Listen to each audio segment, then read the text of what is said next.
একটা কথা বলো, ফেসবুক পেজটা কিভাবে ডিলিট করতে হয় জানো? হ্যাঁ, জানি। খুবই সহজ। মোবাইলে করতে হবে নাকি কম্পিউটারে? মোবাইলে করলে ভালো হতো। একটু বুঝিয়ে দাও প্লিজ। ঠিক আছে। প্রথমে ফেসবুক অ্যাপটা খুলো। খুলেছি। এখন মেনুতে যাও, তিনটা দাগ, যেটা উপরে ডান পাশে থাকে। হ্যাঁ, পাইছি।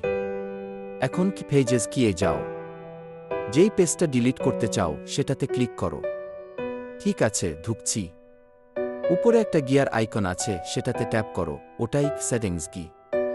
পাইলাম। এরপর এখন নিচে স্ক্রোল করে কি অ্যাক্সেস অ্যান্ড কন্ট্রোল কি নামের অপশনটা খুঁজো। আরে হ্যাঁ, আছে তো।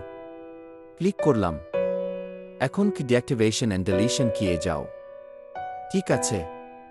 এখানে দুইটা অপশন দেখাচ্ছে, ডিঅ্যাক্টিভেট পেজ কি আর কি ডিলিট পেজ কি। তুমি কি ডিলিট পেজ কি সিলেক্ট করো, তারপর কি কন্টিনিউ চাপো। হয়েছে? এটা করলে একেবারে শেষ। না, ফেসবুক 4 দিন সময় দেবে। চাইলে ওই সময়ের মধ্যে ডিলিট ক্যান্সেল করতে পারো। বাঁচলাম। ধন্যবাদ। সবসময় আছি, টেনশন নিও না।